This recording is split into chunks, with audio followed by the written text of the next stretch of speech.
Hi, greetings, Math 123 IB Tech students. I have this little extra set of questions for Unit 2 for Exam 2 on our current textbook. And I thought I would make a recording of just me going through the problems. Certainly you can go through these problems on your own. In my course, I have a Google Slides link right on the front page, and then you can find the Unit 2 in a nutshell. And if you click on Present, you can walk through this step by step. There are, let's see, like 5 sections on this test. So as I do each section, I'm going to pause the recording, and hopefully that will make breaks so you can easily go forward and find what you're looking for. All right, section 7 is the first thing on this exam 2 that has to do with absolute and relative change. So hopefully you know those definitions by now. Absolute change is just comparing two values by looking at their difference. Now, there's 2 general scenarios for this. One would be a value that's changed over time. In that case, I would think of the formula as new minus old, right? That's pretty easy to remember. Absolute change is different than absolute value in algebra class, where we always want it to be a non-zero positive value, a non-negative or positive value. With absolute change, we actually want to have the sign on there because that's going to tell us if the value increased or the value decreased. And because I'm subtracting 2 values, whatever the units are to start with, that's going to say my units. With relative change, it's a ratio. We've done lots of ratios already this semester. But relative change is the ratio of that change, that absolute change, compared to the older value. So how has it changed relative to the original value if we're looking at a time change scenario? So new minus old over old, or you already know the absolute change over that older value. As we do with many ratios, we'll write it as a decimal and then convert it to a percentage by multiplying by 100 and adding that percent symbol. Again, if it's positive, percent increase. If it's negative, percent decrease. For example, let's compare college tuition. That would be a good example, right? Let's say the average public college tuition was $8,270 in 2010, and by 2018 it was $10,230. When we ask you to compare 2 values, don't just state the values. So you may have a project where we're asking you to compare values, or a question I want you to compare. We need to do some kind of quantity there. So one really easy one is just to find that absolute change. No big surprise here. I get a positive value, meaning tuition has increased. Now, what makes a good sentence? A meaningful sentence will be in the context of the question asked. So don't just say the absolute change is 1,960. That doesn't tell me anything, right? What are we talking about? What's our topic? College tuition. That's a good place to start our sentence. As I said, this one's positive. So we're going to have some kind of increased word in there. You better have the number in there. That's the whole point here. And the units. And since this one changed over time, I'm going to throw the time in there as well. Now you can rearrange your sentence and state it a little differently, but those 5 pieces should be in there. So if this is a 5-point question, I'm going to check all those things off. Relative change gives us a more sophisticated comparison, right? Because we've talked about the change in money value over time earlier in this course. 1,960, is that a lot? Knowing the percent change makes it relative to the original value.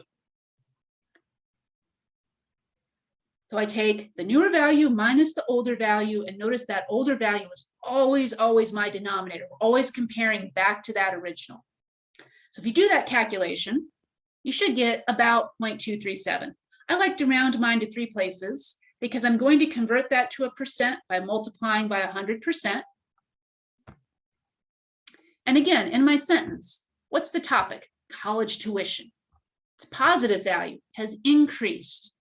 State as a percentage, 23.7%. Gosh, that's like almost a quarter increase. That's a big increase, right? Over just 8 years. So that is a good relative change sentence. And the increase part is very important. earlier in the course, we could take the ratio of those two values, and that value is related, but relative change is change, right? How much has it changed? So you really need to have that word increased or an increased type word in there. Right, the little bit harder one is when I'm comparing two things that don't have a new and an old. So let's say I want to stick with tuition, and I want to compare public college and private college. All right, so in this case, I don't have a time value. I have a bad habit of teaching the formulas as new minus old. Maybe I should say value minus reference. All right, so there's the formulas. Let's get to the example.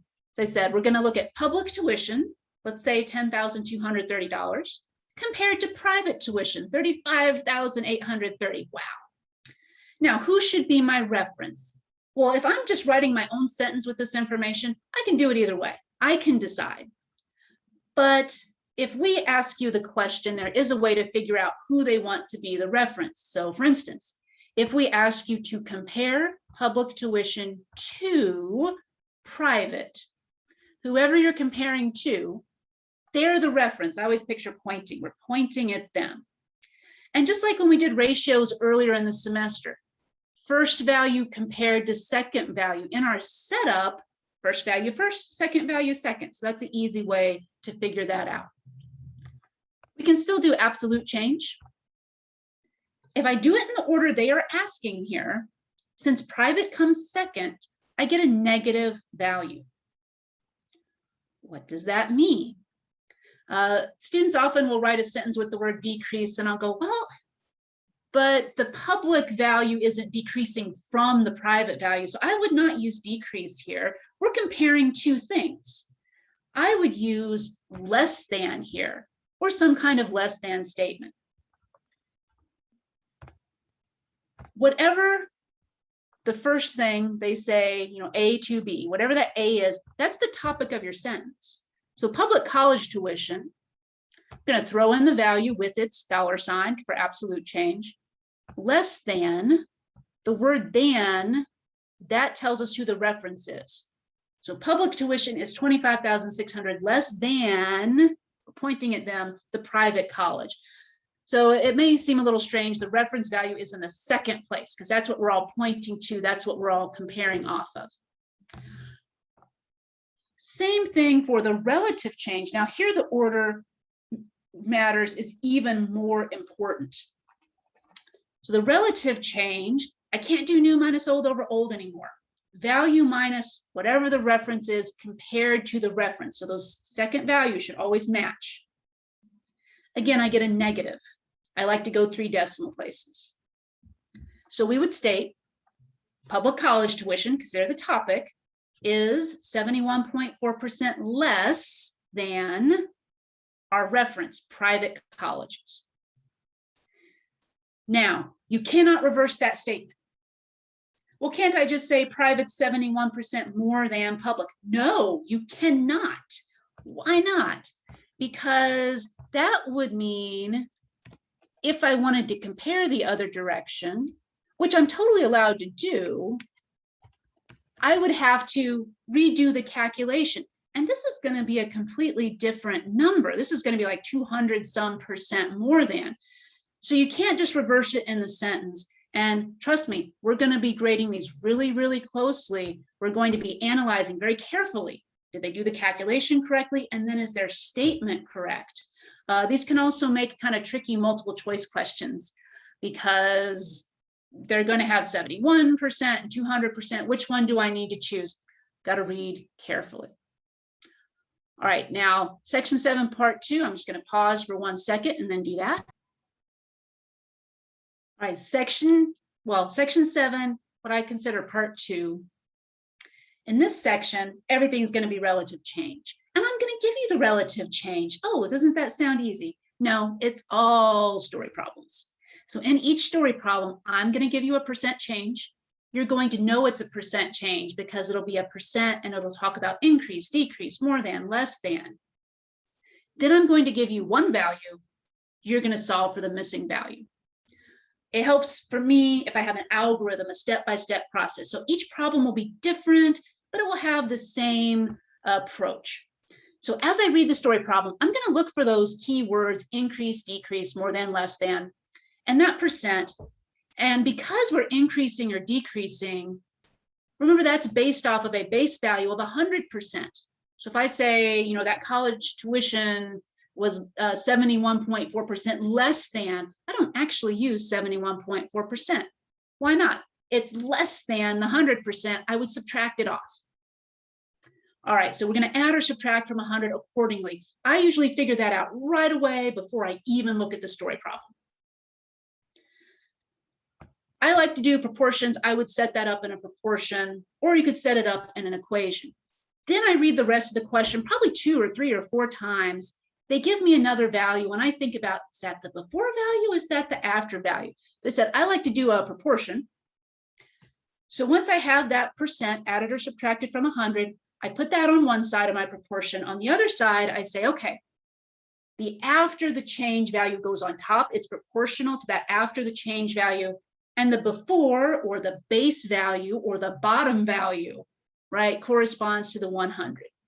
So here I put after over before. You could think new over old. It's going to depend from question to question. I like proportions. It helps me with my story problems. If you like decimals, that's fine. Make your percent into a decimal. Make sure to include the 1 for the 100% part. If you're going forward, if I'm giving you the percent change and the before value, and you're finding the after value, just multiply. If we're trying to go what I think of as backwards, I gave you the after value, the percent change, you want the before value, divide by the decimal. So get the process down that works for you, and then practice, practice, practice. So for instance, I'm going to use the same values from the college tuition. So just forget the first part where we already know the values. Let's say we've switched it up, and I give you a relative change. So let's say college tuition has increased 23.7% from 2010 to 2018. Tuition in 2010 was $8,270. So what was it in 2018? Okay, so pretend we don't know the answer from earlier. This is actually a good way to practice. The keyword increased 23.7. So as soon as I see that, I write down on my scratch paper 123.7. You can see why I don't usually write things down. So I set that up right away before I even read the rest of the question. I know that's the percent I want to use. And I read and I think about it. And that 8270, that's an older value. That's before the increase. So I would put it on bottom. That's all there is to it. I know you guys can solve proportions, cross multiply, solve. You could also do this one by just taking 1.237 times 8270, the same result. We're going to get that $10,230 value. And if I'm taking a test after I answer this, before I finalize the answer, I'm going to go back and read the question again. Does 10,230 make sense? Well, they talked about an increase. They gave an earlier value. Yes, my value should be getting bigger. The one students tend to mess up is when I give the increase of 23.7% and I give the after value, 10,230. So again, erase from your memory everything we see up above. What if I gave you this question? I want to go back in time. What was it in 2010? A lot of people's instinct is, oh, I'll just take 23.7% of 10,230 and then I'll subtract it. But that will not work. Why not? Because the 23.7% is based on some unknown base number, not on the 10,230. The same issue we had in the previous slides when calculating the 23.7%. The reference matters. You're applying it to the wrong reference if you do it that way. How do I get that lower earlier value? There's only one way to get it right. You must use 123.7% in the setup, or it's not going to work. That's it. How do I get the smaller value though? You get that by setting up the proportion. I know it's a little hard to read here, with X on the bottom because that corresponds to that base of 100. You cannot reach the value by taking 23.7% off. Percents just don't work that way. Now that one, this particular example, I did an example over time. I don't think I created another example. I did not. But we could also, instead of increase or decrease, we could do more than, less than. Now in those, I would have to think maybe proportionally. Are they giving me the bigger side or the smaller side of the proportion? And after I answer it, does that make sense for the context of this problem? If you're needing more practice, the pages at the end of each section are good for that. The review quiz is good for that as well. All right, next, section 11.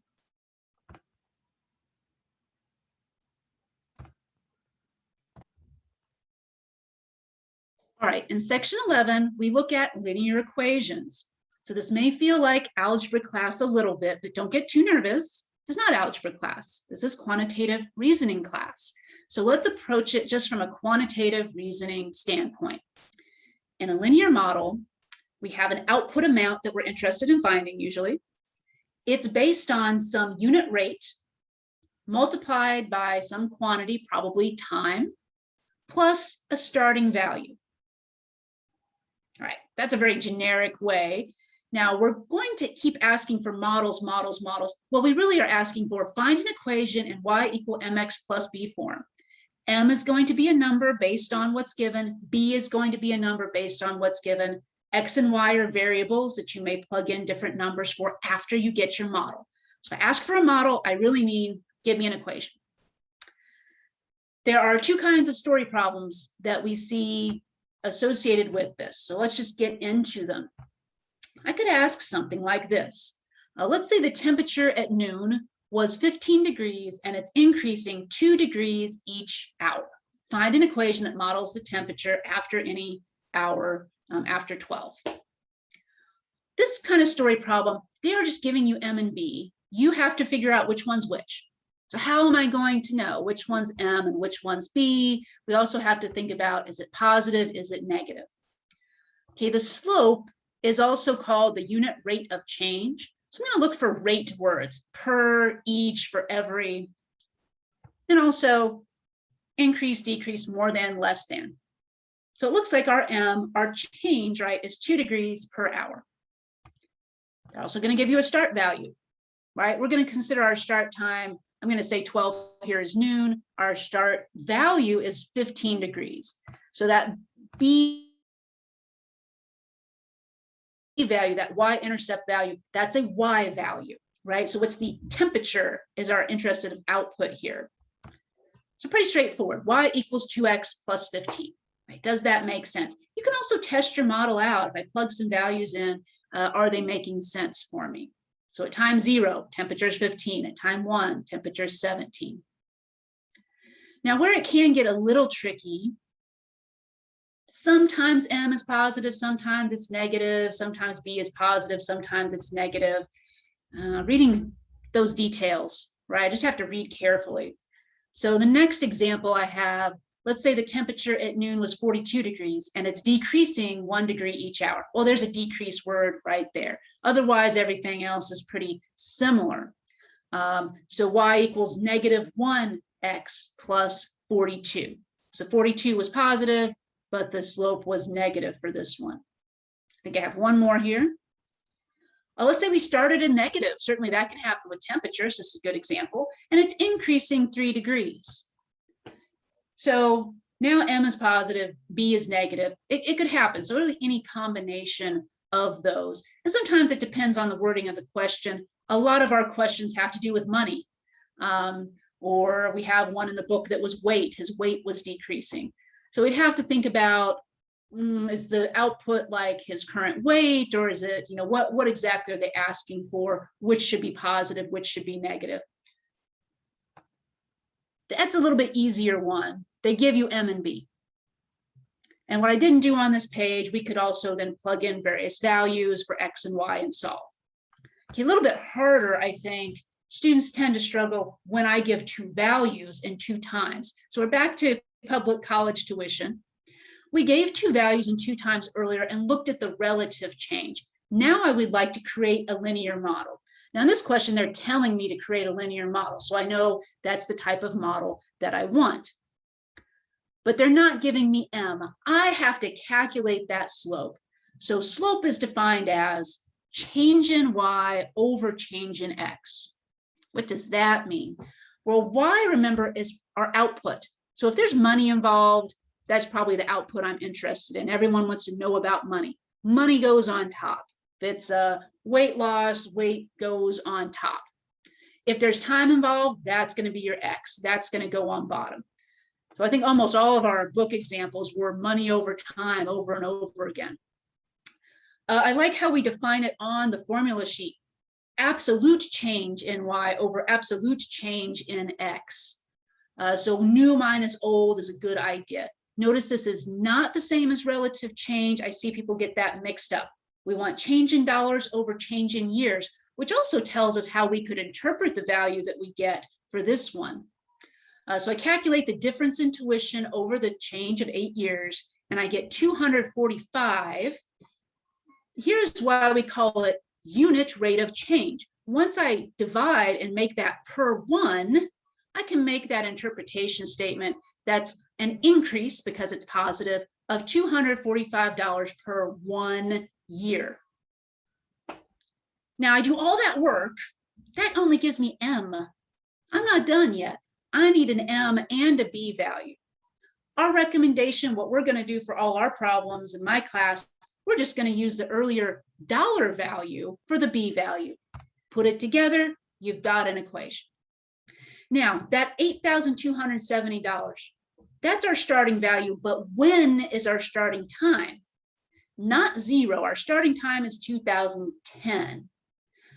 I highly recommend on your scratch paper, you make a little note of that to yourself, because if I want to predict for, say, 2020, I don't plug in 2020. I plug in, well, that's 10 years, right? Let's forget the algebra for a second. You can do this. Tuition's increasing $245 per year for 10 years. I'd multiply on top of the $8,270 we started with. See, that's not so scary. So they predict 2020 tuition would be $10,720. Again, after I answer a question, is that reasonable? Well, compared to the 2018 value, sure, that seems reasonable.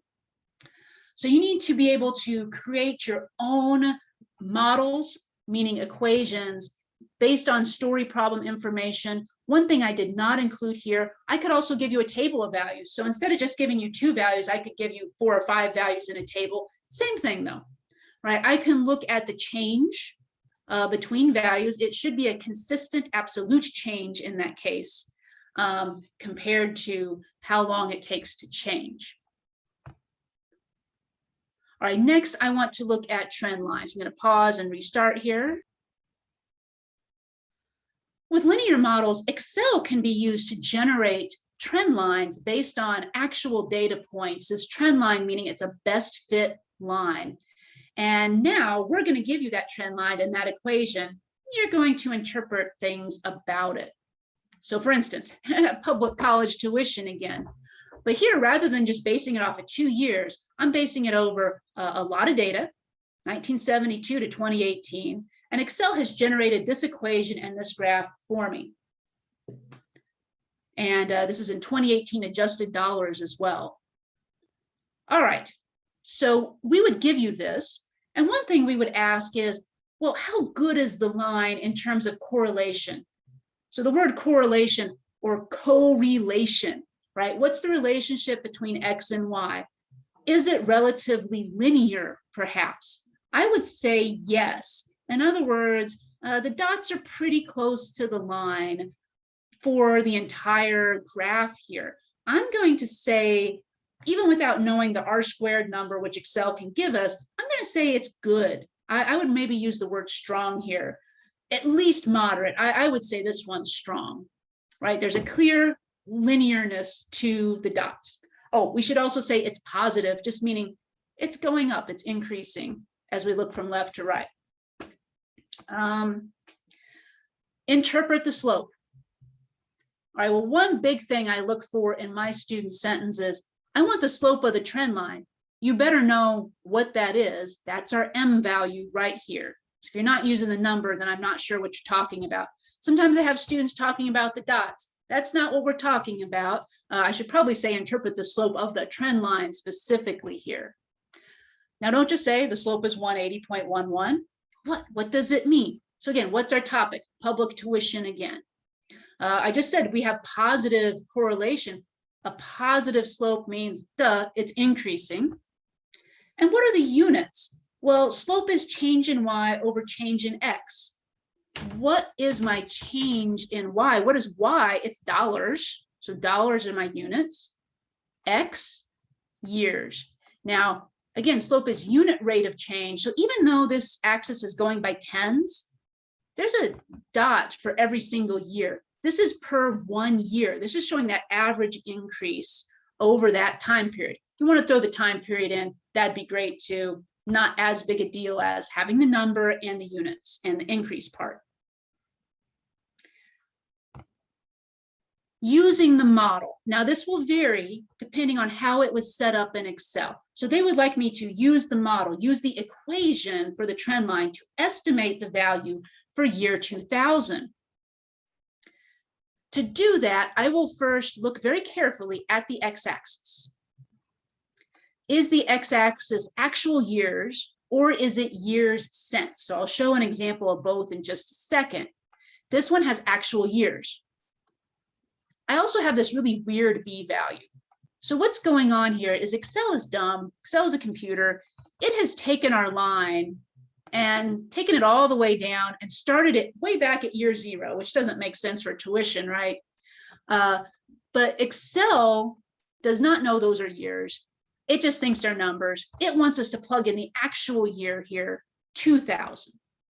Another way I can tell is if I tried plugging in 28 for this one, I'm going to get a really weird negative number, and I'm going to say, well, that doesn't make any sense. Plug in 2000, oh, I get a reasonable number that's close to the value, the actual value, which I could guesstimate off of the graph. I can see the actual value is lower than the calculated value, looks like by quite a bit for this one. My eyes are bad, so I'm not going to try to estimate. It looks like the actual is around $5,000. So it's off by a good $1,000 there. Now, in what case would I use the difference of years? Let me, bear with me here. Let me pull up an example.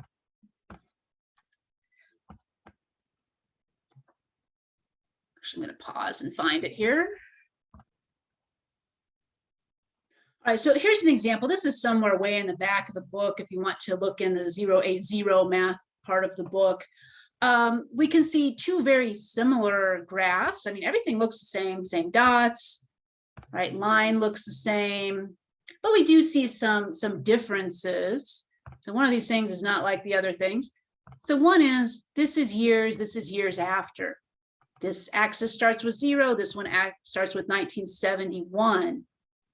We can see how the b values of the equations are very, very different.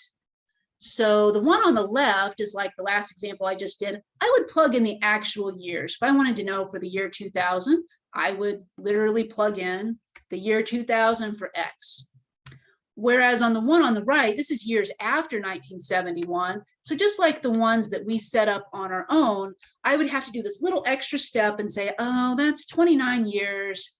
So I would plug in 29. Now, I should get the same value because these are based on the same data, but I have to really watch what does that axis say? Do I plug in the year or the difference of years? I think another thing is, once I do that, does my answer even make any sense? You know, so if you're getting crazy numbers, that might be a sign that you're doing something wrong. All right, so I think that is it for trend lines. I will reiterate here that on the test, things are going to be all mixed together. So one challenge will be, oh, do I need a linear model? Or what I'm going to talk about next, do I need an exponential model? So if I'm given some information, I'm analyzing perhaps a table, if the absolute change is the same from time to time, we're adding a value or subtracting a value consistently, that is linear, and that value is your m. And then we can just use the initial value for our b value. By looking at exponential models, since everything's going to be mixed together on the test, how will I know linear or exponential? Well, one, the question might just say, that might give it away a bit. But if I'm given a story problem, if they're talking about a percent change, or if I'm given a table of values and I see that we consistently have the same percent change, or the ratio from value to value, new over old, is consistent, those all point towards exponential. Because if the relative change is the same, or if the ratio of values is the same, that points to us multiplying by a value over and over and over again to get the next value and the next value.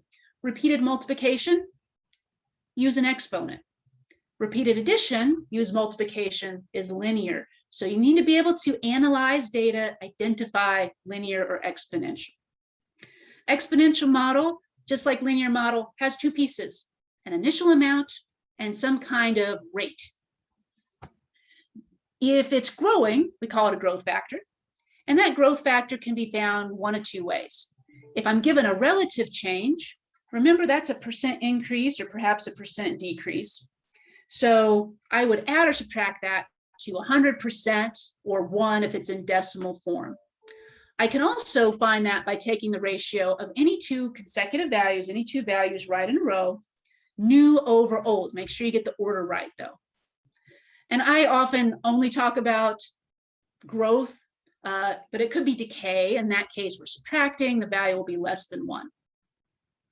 And then once we have the model, we can plug in to find different values. So let's just see some story problems here. A podcast had an initial listening audience of 1,000, and it's increasing, good news, by 2% per week. Construct a model. So just like with linear models, this is an equation where, or a story problem where they're giving me my two values, and I just have to make it into a model. How do I know this one's exponential? Because of that percent symbol. The rate of increase is a percent. If something increases by 2%, I'm going to keep 100% of the original and add 2 more percent. So the shortcut is that to use an exponential model with 1 plus 0.02, and certainly you could make that 1.02 for this case. Clearly my initial amount's 1,000. That's all there is to it. Pretty straightforward. Once I have the model, they could ask me, what's the size in 6 weeks? So I want to make sure I have a calculator with an exponent button on it that I know how to use. I want to make sure I do order of operations correctly. Remember parentheses, then exponents, then multiply. Or I have a calculator, I can just type it in, right? It makes my life much easier to have a 2-line calculator. So try it, and you should get about 1,126. We could plug in all kinds of values, but what if they ask the other way around? What if they say, when will the audience reach 1,200? When? Now they're asking me for a time. Well, how in the world am I going to solve that? Well, to really solve it, you need a tool called logarithms that way beyond what we need to learn in this class. We're going to use a very sophisticated method. We're going to guess, and then we're going to check it. So I know in 6 weeks, I have 1,126. So I might guess, well, am I there by 8 weeks? Like, oh no, 8's still too low.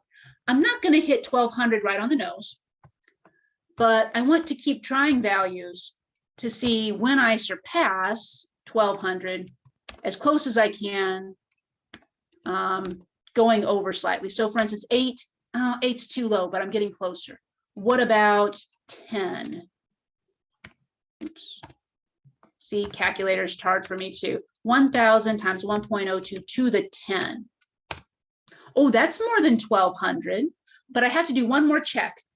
Do I get there in 9, or is 9 going to be short? So you can see this only took me, 3-4 guesses. I'm going to kind of play that high-low game. Oh, 9's too low. 10 overshoots slightly. I think my best answer would be somewhere between 9 and 10. But probably on a review quiz question or a web work question, you're just going to say 10, because 10 is the closest whole value that takes you over in this case. We also had one little thing in this section called the rule of 70. That will give you approximate for doubling time. So when will their audience double? At a growth rate of 2%, I can estimate their audience will double in 70 divided by 2 is about 35. Oh, it's on the bottom of the screen there. It's a little bit cut off. 70 over 2 is 35. And that just gives an estimate, but I could use that for helping me with my guesses, right? For helping me decide, should I go higher or lower? So way less than 35 to get to 1200. Okay, what if I give you a story problem and I give you maybe a data set, a table of values, or just two values? Something that might be decreasing exponentially. Newspaper subscribers, yeah, probably. Let's say in 2017, there are 5,300, and by 2018, there's only 4,200. Now this time, how do I know it's exponential? Because they told me, right? So in that case, I'm just going based on that, right? Just like the linear models, ooh, 2 data points. These are harder, right? What do I do? How do I start? I need to find the change, that rate of change. Not the same as slope. Here I want to use either relative change or new over old ratio. So you can do it either way. We've worked it out here both ways. If I just take new over old, as they said, it's decreasing.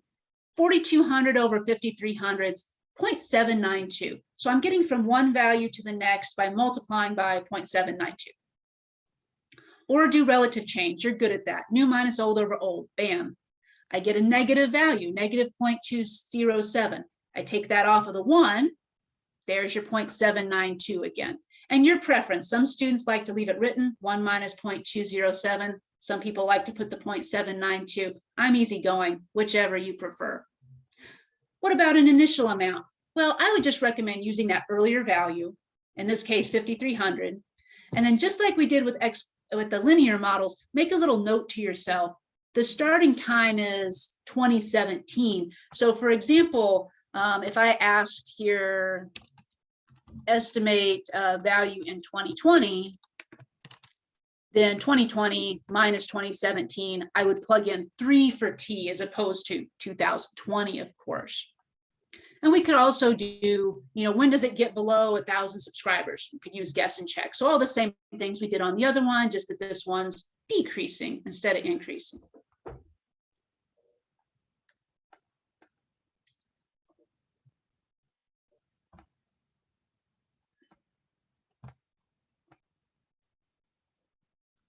Compound interest is just a very specific type of exponential growth. And we do add in one little complication with this. If the interest is not just an annual once a year thing, if we have it perhaps compounded monthly, we have to do 2 things to our formula. We would take our APR, our annual percentage rate, divide it by whatever our number of periods are. So 12, perhaps if it's monthly, or 4 if it's quarterly. That's the bad news. They're not going to give you a year's worth of interest each month, right? Well, that's the bad news, but of course they weren't going to give you a year's worth of interest each month. The good news is they are going to give you interest each month. So up in our exponent, we'll take that number of periods, so 12 perhaps, or 4, whatever it is, times the number of years. This will actually result in you getting slightly more money than if they just did it once a year. Now, if it says annual, that's just a 1. When we divide by 1, multiply by 1, nothing really happens. I think a common mistake is people just misread and they confuse like annual with daily. Really got to watch attention to details on these. One thing that I would want to see from my students on the test is on your scratch paper, show the formula, show the setup that you're doing. That way, if you do botch the calculation, we can maybe give you partial credit based on your scratch paper. So for example, these are for single investments. So these are like you buy a certificate of deposit for $5,000 and never ever touch it. And you have a nice APR here, 4.2%. They're going to compound monthly for 5 years. So just like any exponential, our initial amount goes out front. Now we do need to be careful in this exponential that we separate our 1 plus from this division, because order of operations, you have to divide before you add. So you do have to separate those out. It's not the same if you don't have the plus in between there. I want to make sure as well that we either use parentheses up here for the exponent or work out ahead of time what the exponent's going to be. If you're sloppy and you don't put exponents in, your calculator is not going to realize that, for instance, this 5 is up in that exponent. And it's going to give you a really really off value here. And I would recommend for this, you just got to practice with your calculator. You're allowed to have a 2-line calculator where you can just type this in with parentheses. It'll do it for you perfectly, order of operations. If you have more of an algebra calculator, do order of operations, parenthesis part first, starting with the division. So I would divide, here I'll show you. I would start by dividing. Let's see, I'm already messing it up. Divide my APR by 12, enter. Okay, do not round that off. Keep that in your calculator. Add 1, enter. There, the parenthesis part's done. Now I want to do the exponent part. So I would need to work out 12 times 5 is 60 ahead of time, perhaps. Or even in this calculator, it has parentheses on there. It'll do it for me. And last step, multiply. And you're just going to practice on this. Make sure you round correctly to the nearest cent. Don't round anything off to the end of the calculation. These should be, I say easy, but these should be easy points. All you got to do is put it in your calculator correctly and then ask yourself if that's reasonable. So you started with $5,000. After 5 years, you end up with $6,000. That's reasonable. Okay, let's stick with finances. Now we get into all the financial stuff. Section 10, pretty short, credit cards. With a credit card, they're going to give you an APR. Again, that stands for annual percentage rate. In all of our examples, we're going to assume you get a credit card bill every month. So what are we going to do with that APR to get a monthly finance charge? We're going to divide it by 12. Then we multiply by whatever our carryover balance is. I would say this is the one time in the class where we use simple interest. Our carryover balance times our rate, and our time is 1/12 of a year. Biggest mistake I see, students forget to divide by 12. Their answer's way too big. Now, in the book, we talk a little about the technicalities. They don't charge you when you first charge something to your credit card. You get a grace period.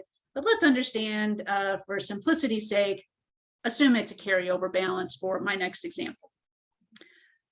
And we're also going to assume, for simplicity's sake, we may not include purchases just to keep it simple, but our new balance is just going to be made up of whatever you carried over, obviously. You're going to tack on that finance charge unless you pay this off, and then add in extra purchases. So this new balance, just addition. We'll give you some rule for the minimum payment. You're going to apply that to the new balance, pay it, and then move on. So for the test, you should be able to do one of these tables, right? So this time I have a carryover balance, $500. My APR is 23.99%. Of course, I'm going to write that as a decimal, divide it by 12, multiply that by your carryover balance. Okay, once I have that, then I'm going to add these two things together to get my new balance. It looks like this example has no new purchases, keeping it really simple here. Minimum payment, 5% of the new balance, not of the original, but of the new balance. And my carryover is going to equal the new balance minus the minimum payment. So really common error there. People apply the payment to the wrong spot. Going to apply it to that new balance, not the original balance. And then we just rinse and repeat, right? So we're just going to practice doing that calculation. So I'll leave this here if you want to pause and try it on your own and see if you can get your values to match. Just round everything to the nearest cent on each line. Usually if my students get off by a penny someplace, I'm not going to take off a ton of points for that. But we should be rounding correctly in all of our problems. That's really it for credit cards. There's nothing I can really say beyond that unless we add in some purchases just to make the problem a little more interesting. Section 11, we talk all about loans, and we use Excel quite a bit. Now, on your test, you can't have Excel open. We get around that by asking questions like, which one of these Excel functions would you use? And we're going to give you any values that you would need to calculate from Excel. We'll just give them to you.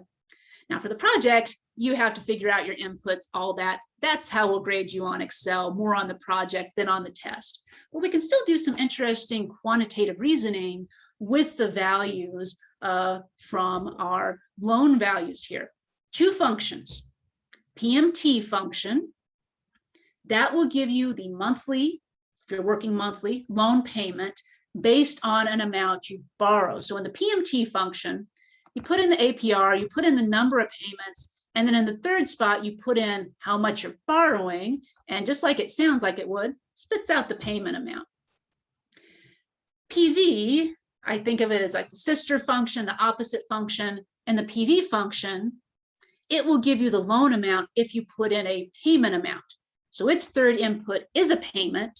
It spits out what we call a present value, meaning the amount of money they're going to loan you based on your payment. And that's the amount of money they're going to loan you without all the interest calculated in.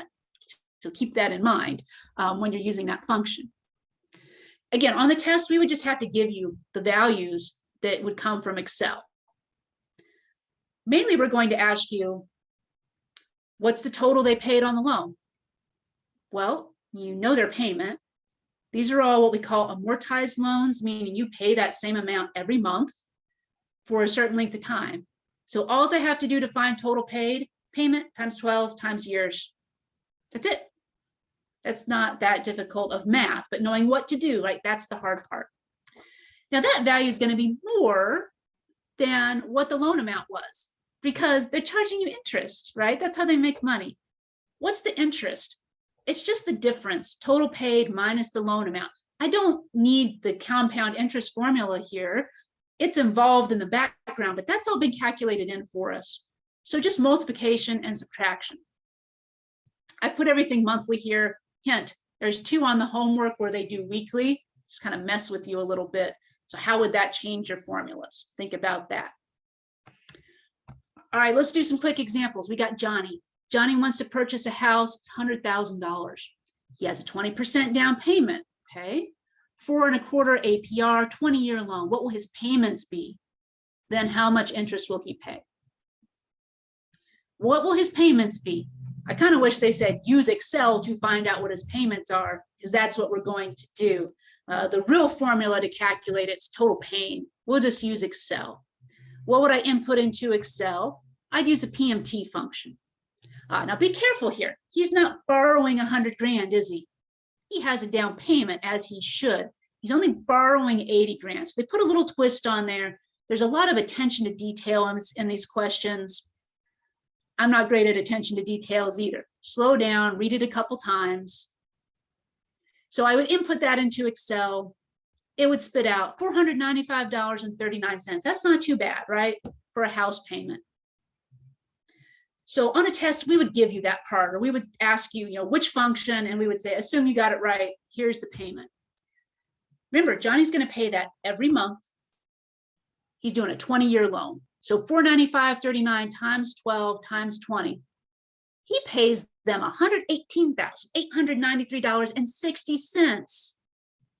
That's a lot of money. So if we ask for the total paid, which we do not always do, I'm just multiplying it out. Notice they went straight to asking about interest. So you would have to know, I've got to multiply this all out. And then the interest is just subtracting off the loan amount. Now remember, the loan was only $80,000, not the $100,000. So the difference there is about, it is $38,893.60. Well, that's a lot of interest, but hey, who was going to loan you 80 grand, right? So it's really not that bad of a deal. So that's all there is to it. Multiply out, get your total paid, subtract off the loan amount, that difference, that is interest. Isn't that interesting? We could turn this around. Let's look at Susie. She's going car shopping. And she's been leasing a car for $200 a month, which when you lease a car, you got to give the car back at the end, so you get nothing in return. She says, you know what? Next time I'm going to make that a car payment. She goes loan shopping. They tell her 6.2% for a 6-year loan. So in this case, I want the loan amount. I use PV. So I know the payment amount. I input that into PV. It spits out $11,999.43. So in other words, Susie can now go shopping for a car knowing she's going to get a $12,000 loan. We didn't talk about her down payment, but she probably has one. I hope so. Now she can go out and shop responsibly. Now that PV value, that is the loan value that they give you, that they write you a check for, essentially. She pays more than that, doesn't she, though? Let's see. If you take 200 times 12 times 6, how much does she pay? $14,400. Oh, so now her total paid still minus the loan amount, interest. Not bad. It's only a 6-year loan, only about $2,400 in interest for her car loan. Again, who was going to loan you $12,000? So you do what you got to do. Now that's PMT and PV. In this section, we also talk about the total expense ratio and have you maybe do a little of that on the homework. I'll be honest, that's not necessarily something we're going to test on because that's just one generic example of figuring out what you can afford. So that's not something you need to memorize. If you're having trouble with that, I recommend watching Professor Becky's videos for the total expense ratio, or heck, even just email your teacher. I'm stuck on this. I need a little bit of help. We're not going to worry about it in this review.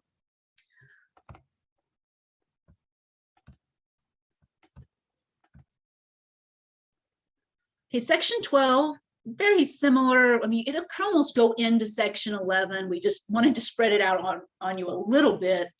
The retirement accounts, the college savings accounts. For these, we use the future value function. Now that is different than the PV function. And the future value, I have a mistake here.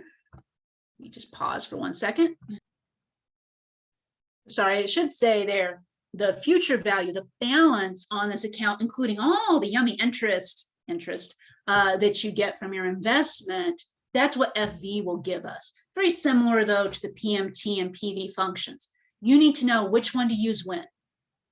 So for loans, you use the 2 Ps. For 401ks, I always think the 4, the F in 401k, and the FV, those go together. Very similar to what we did with loans. The FV outputs the balance on the account. That is different than the deposits you put in. The deposits you put in is your monthly deposit times 12 times number of years. Now we call this, I use my quoties, I know I'm really annoying, the interest. Okay, technically it's not interest, it's invested in some stock market, right? It's profit, it's some percentage you're gaining from your investments. I don't know, we couldn't think of a better word, so we still called it interest. Just like with loans, but now it's the balance minus the inputs, right? Now, in reality, you do not get a fixed interest amount when you are invested in the stock market, but we figure you might average a certain percent. Economists say you're going to average 7%. Good luck. I hope you average 7%. Some years I get better, some years I get worse. Another advantage of these accounts is there's a tax savings, and that gets a little bit complicated and into the weeds in the homework. Again, I don't think we ask a lot of that on the test, but here's the gist of it. Whatever I put into the 401k does not get taxed. All right, so I'm just going to give a really simple example here. Let's say I put $100 in, and let's say I usually pay 25% in taxes. Putting it into the 401k is like a legal way to hide the money from Uncle Sam. What we call tax savings, again, I'll do the annoying quotes here, I'm not paying taxes on that $100. So one could say, I have a $25 tax savings each deposit.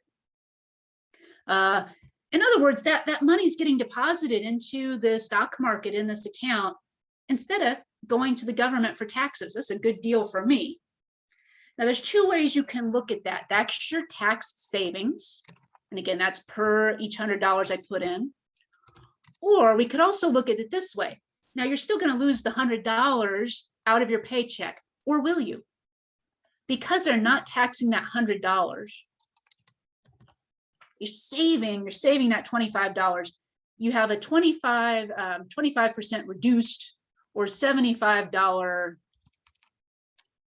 paycheck reduction. Again, that's a good deal. You're getting a $100 investment and you're only losing $75 out of your paycheck. And then that's each payment. We could multiply that out. So that's the tax savings part. Don't stress out about it too much. We're more interested in things like this. Jerry puts some money in an account. He may also slightly complicate this with a match. He's got a 50% match. We're going to make Jerry work for 20 years. And again, we have to have a made up APR, 4.99%, totally made up. What's his balance? I have to have FV for that. Now, in this case, I've got my APR, I've got my number of payments. Where did I get 225? He puts in 150. That means company puts in 75. That's where we came up with 225 there. Make sense? You may not have to worry about a match. This particular problem, I included it. I have to have Excel, or on the test, we would just tell you, Excel says this, $92,375.87. Maybe I can't retire on that, but that's nice little money to have when I do retire.